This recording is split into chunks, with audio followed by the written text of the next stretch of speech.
Arts is made possible by viewers like you.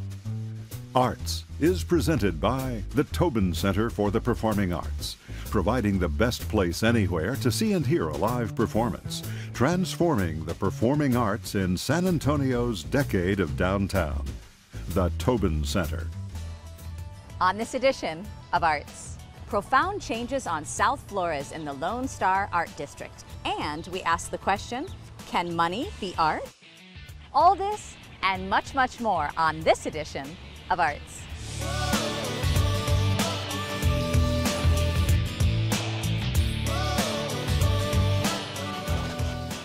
Hi, I'm Asia Sheravino, and welcome to Arts. Today, we're in the heart of the SoFlo Lone Star Art District. As the door closed on the colorful and always provoking Gallista Gallery, ran by beloved artist Joe Lopez, emerged a highly ambitious and visionary new gallery called Freight. We met with the owner Sergio Martinez to learn about what Freight Gallery will bring to the SoFlo Lone Star Art District. Gallista and Joe Lopez have been icons in the San Antonio art community for a very long time. You know, beyond just art, he's always looking to help young up-and-coming artists kind of establish themselves, and you know, that's something that we hope to carry on is make this a place, a springboard for young and emerging artists, you know, a place where they can let their creativity flow and go crazy and find their voice in themselves.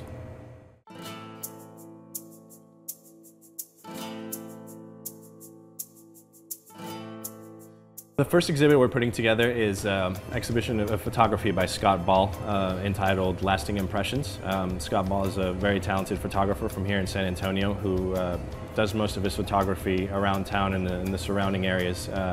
For the exhibition, he's doing a total of 30 pieces, 18 of which are focusing on the rattlesnake roundup in Sweetwater, Texas, which if anybody has ever been to or seen you know, videos or pictures knows that it's just a craziness. Picture a rodeo, but with rattlesnakes instead of cattle, and you're kind of in the area. And then the rest of his pictures are from San Antonio and a couple of other places.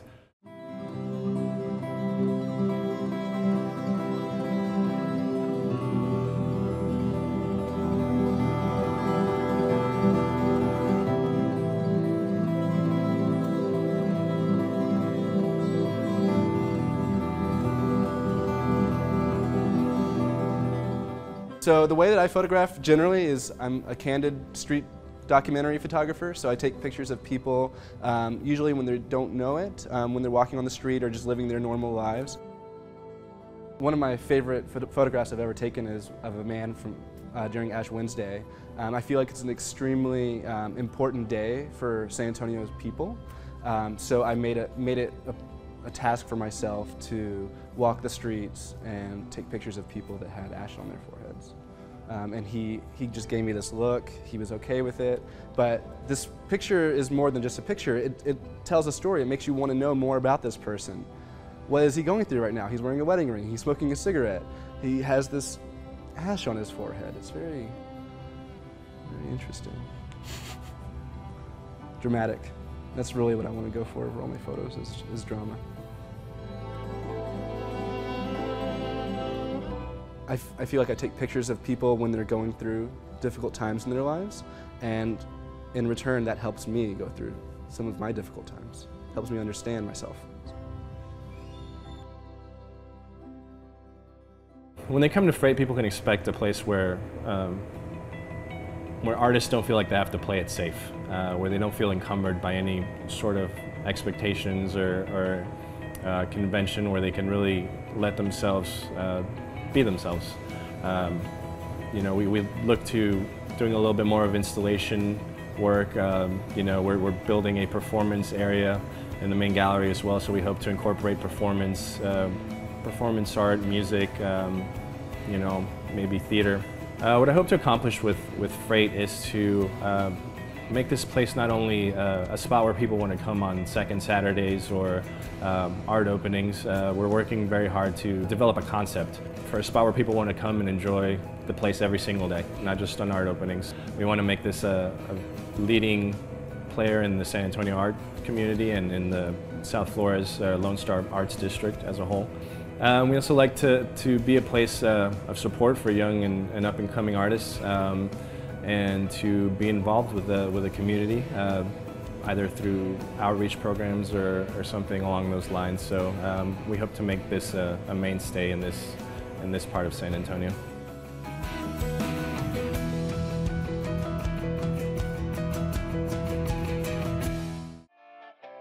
We want to hear from you. Do you know of a good story you'd like to see aired on Arts? Let us know by emailing us at arts@klrn.org. If we use your idea, you'll get a screen credit on our program. Next up, we witness textile design from start to finish. We meet an artist who is revealing the ins and outs of creating fine fabrics. From articulating vision to executing design, this young designer walks us through the process. Let's check it out.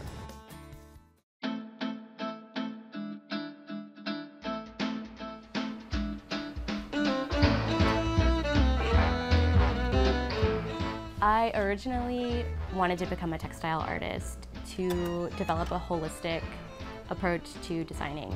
Traditionally, a textile designer will create the textiles, and then clothing designers will come to market and purchase already printed or already designed textile. But I thought, how do you really create a vision of your own using someone else's artwork?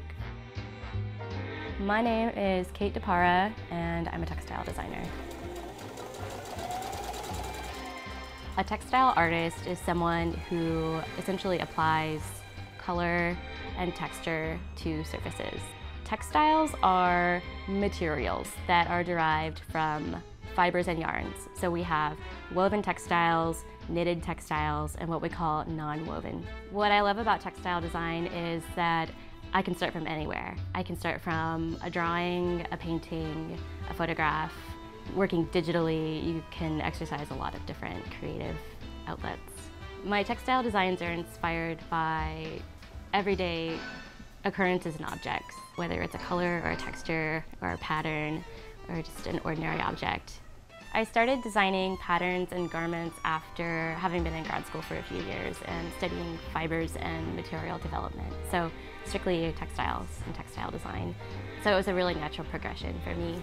And also, I felt like I saw a lack in the marketplace as a consumer and as a woman.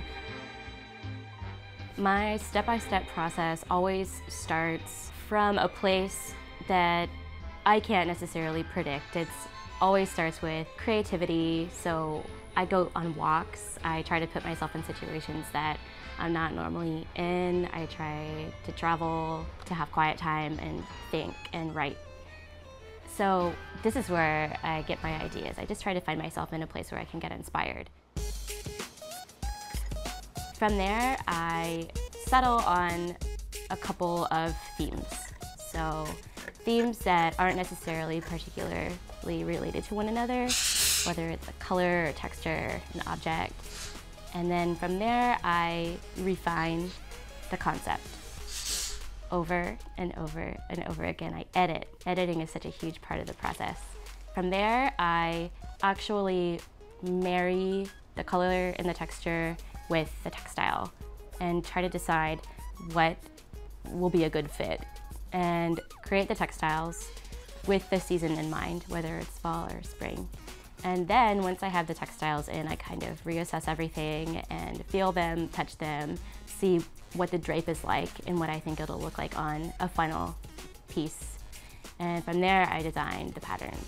So I don't start with a muslin. I feel like starting with a fabric that has a different hand is really complicated, and it is completely different from the final product. It would probably be a lot more economical if I did. But I start with the silk and the cotton, and I go ahead and start cutting and make a first sample and then draft a pattern from that.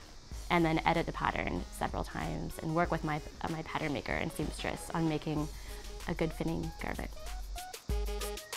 I think our textiles are unique in that we are using a variety of different processes. So we're hand dyeing, screen printing, block printing, digitally printing. We're trying to use all of the different methodologies in textile design to get really unique effects. Each process has its own special sort of quirk or trademark, and I like to celebrate those. I want people to take away from my designs a sense of confidence, definitely comfort, and overall beauty. Up next, we meet a musician who looks back before moving forward. Regina Carter has been hailed as the finest jazz violinist of her generation, but remains humble and true to her roots. Let's take a listen.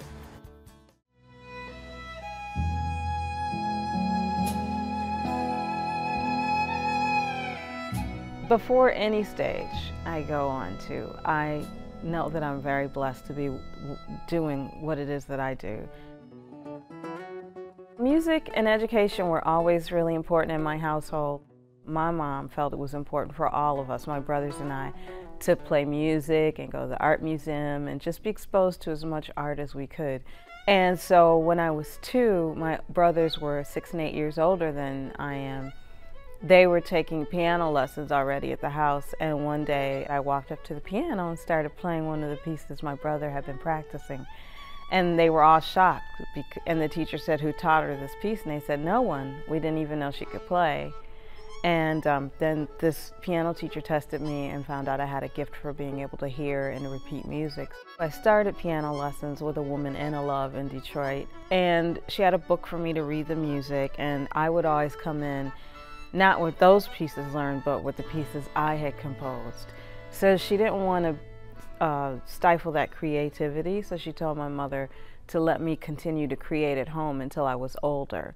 I always remember my poor father, because he didn't have a musical bone in his body, and we'd sit at the piano, and he'd by accident play a chord that excited me, and then I'd be like, "Play that again," and he had no clue what he had done. His hands just acted, and I would get so mad at him because he couldn't, in my mind, "You know what you just played."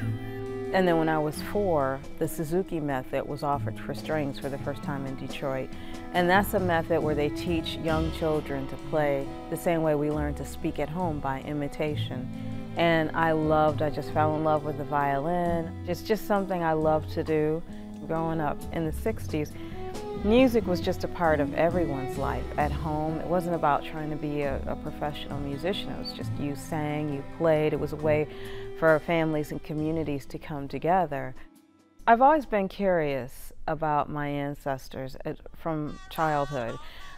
You know, I see certain programs on History channels or public television, and to see what they would go through as they were becoming an adult, maybe some of the their clothing that they would wear, their jewelry, just all the dances, the music.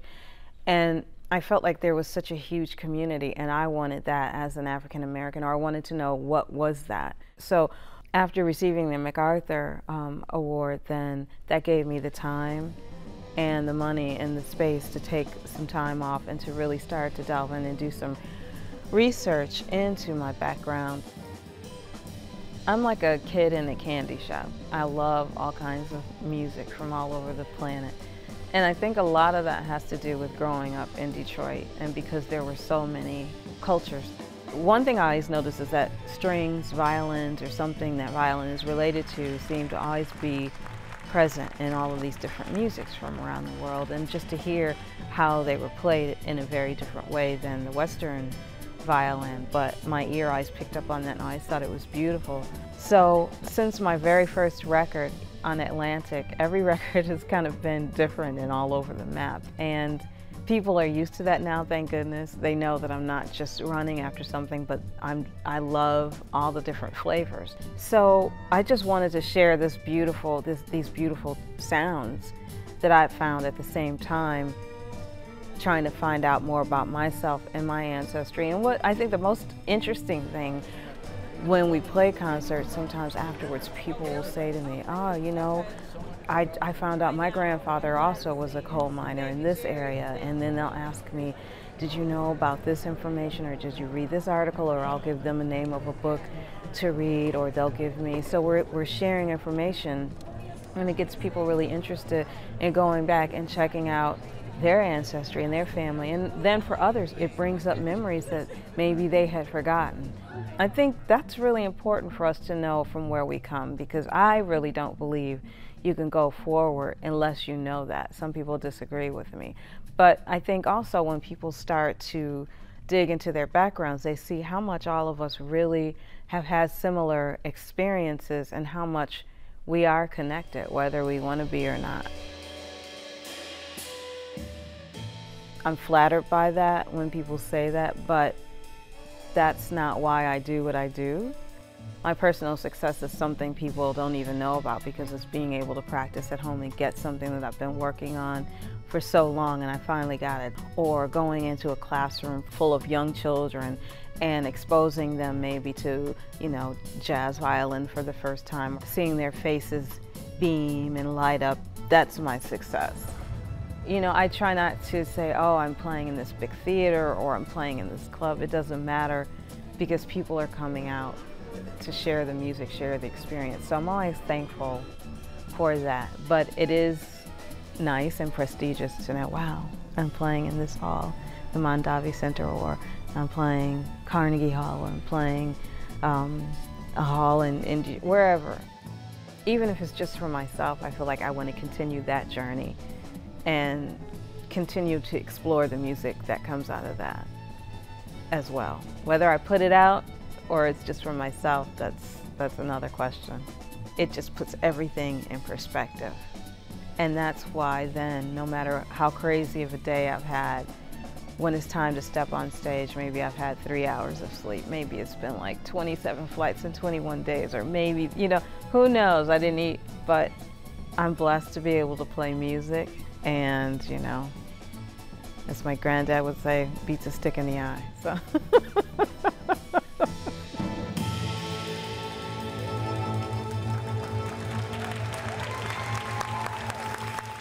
We'd like to feature your art on our show.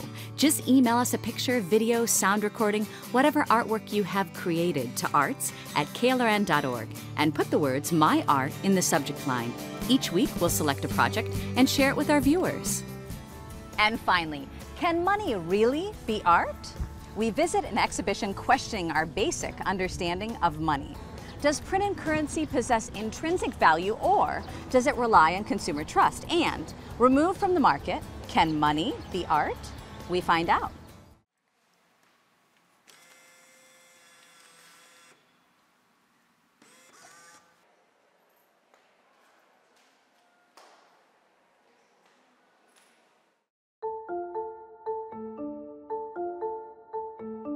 If there's one thing that we know about art is that it's expensive.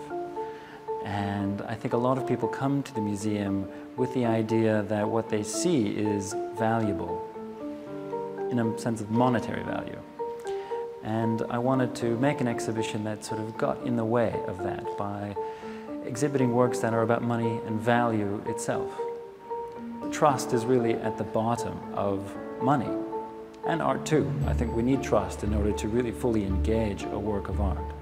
But money is a very strange thing because on the one hand, it can take a physical form of a banknote, but on the other, that banknote has no intrinsic value. There is nothing natural about the value of a $5 bill. What money really is a piece of conceptual art, you could say. It's an idea. And it's something that collectively we sort of understand what it is, that it has this functionality in our society, and we can only accept money from somebody with the confidence, the trust, the faith that we can pass that on and it's going to hold value as that money sort of flows through you to somebody else and out into the economy, and it comes back around to you, hopefully. Well, there is a work in the show by Paul Ramirez Jonas that is like a souvenir penny machine. You put a penny in there and it, as with any souvenir penny machine you'll find at any local attraction, it squashes your penny into an oval shape. And it says, "We trust" on it. We trust is underlines that social contract at the heart of money. If you flip it, the trust, though, the word trust is upside down. And so if you have to turn it around to read it, and when you turn it around, it reads, "Trust me." So this is a work from 2008. It's called We Make Change. It's 2008 is an election year in which change became a major political slogan. And any politician has that message of trust me.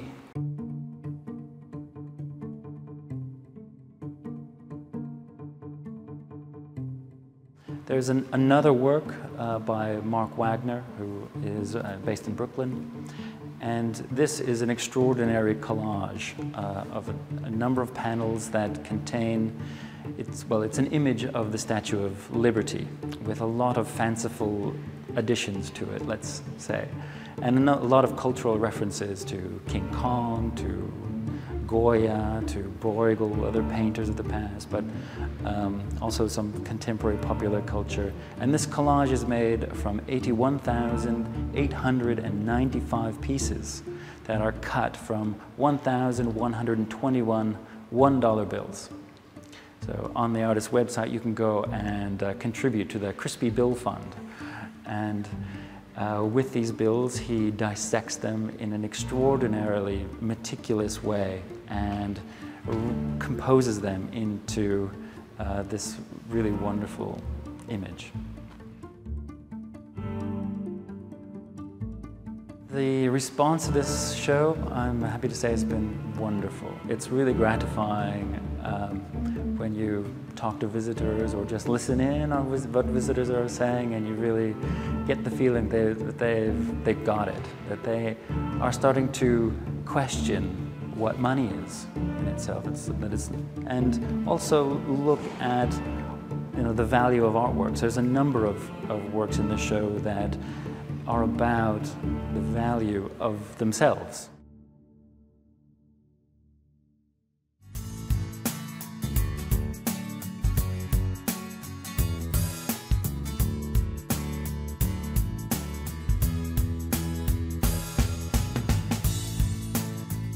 To add your event to the KLRN Arts calendar, visit klrn.org/arts. And that wraps it up for this edition of Arts. But before we go, we want to thank Sergio for having us at this awesome new gallery. Tell us a bit about what's to come. Well, we have an exhibition, a tribute to Robert Johnson coming up. We also have a collection of photography by David Froman Cool. out of Florida. So we have a lot of exciting... Are you going to do music or any cool stuff like that too? Yes, we're doing music, we're doing food, so... Lots of good stuff. This is the place to be in SoFlo, so you better get here. All right? Thanks so much. Thank you. We'll see you next week. Arts is made possible by viewers like you. Arts is presented by the Tobin Center for the Performing Arts, providing the best place anywhere to see and hear a live performance, transforming the performing arts in San Antonio's decade of downtown. The Tobin Center.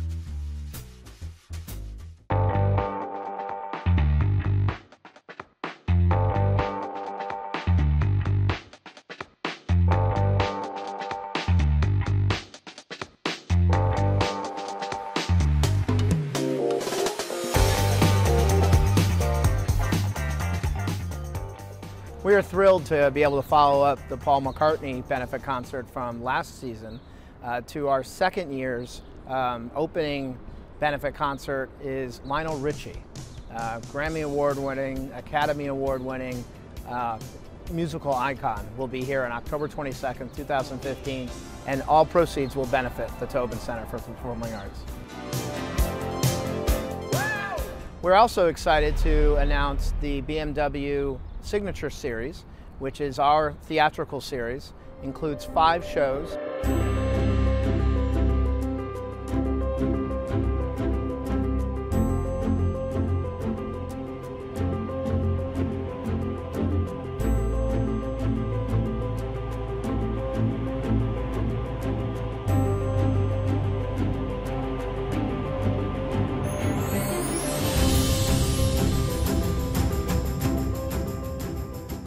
Along with 2 specials, the Midtown Men, as well as Rudolph the Red-Nosed Reindeer, which was such a success for us last year.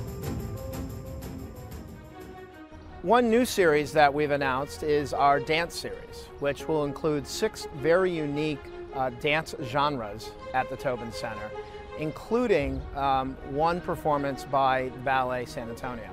So we're real excited about now incorporating dance into our portfolio of events. We've been open now for 8 months, and I think that we have really surpassed a lot of the expectations that folks had when this project became a reality in 2007. We've been open for 150,000 people have come through our doors. We've had 394 events in 211 days. So we have been very active. Our staff is world-class, as are the shows that we've brought in. And we continue to look for new and exciting performers and events to bring to San Antonio.